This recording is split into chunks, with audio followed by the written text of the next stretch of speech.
এখনো পুরানো ভূত, পুরানো কমান্ড যারা আছে তারা ইউনো থানায় এখনো আছে। পুরানো ভূত যারা গম চুরি করেছে, যারা টিয়ারের গম চুরি করেছে, তারা এখনো বহাল তবিয়তে আছে।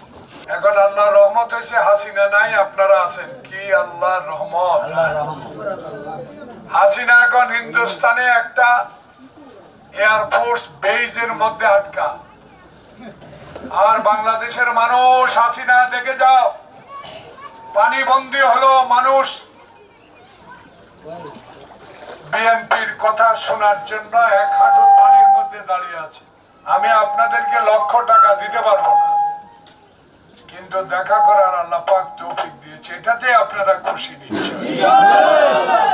তবে যা পেরেছি আজকে দিয়ে যাব, আগামী সপ্তাহ হারুন আবারও দিবে, তারপরে সপ্তাহ পানি চলে গেলে আমি নিজে এসে দিব।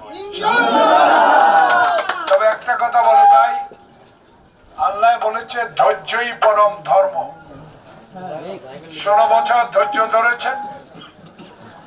ডক্টর ইউনূসের সরকারের জন্য দোয়া করেন। আলহামদুলিল্লাহ। ডক্টর ইউনূসের সরকারের জন্য দোয়া করেন, আল্লাহ পাক যেন তাকে একটা ভোটের ব্যবস্থা করে দেয়। সেই ভোটে 10,000 মাইল দূরে আমার নেতা তারেক রহমান আইসা যেন বাংলাদেশের সরকার প্রধান হয়ে এই চোর বাটপাতদের হিসাব নিতে পারে।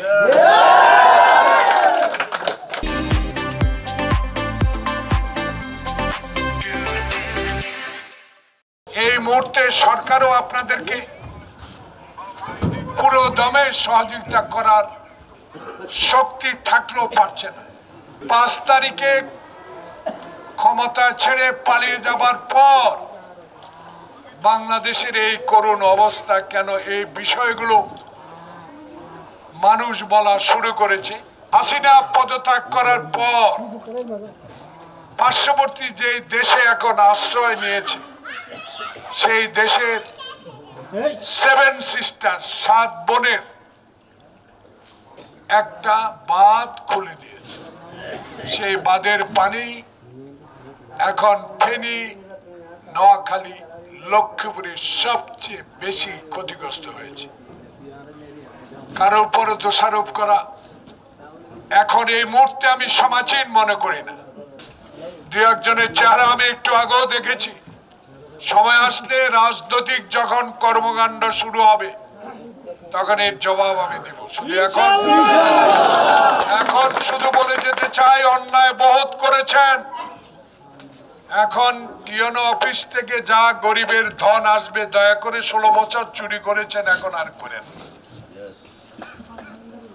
ঘরে ঘরে পৌঁছে দেওয়ার চেষ্টা করবেন। তাই আমি অনুরোধ জানাবো, এখন দেশ গড়ার সংগ্রাম চলছে, চোরের বিচার করার সংগ্রাম চলছে, বাংলাদেশে মৃত ব্যক্তির ভোট বন্ধ করার সংগ্রাম চলছে।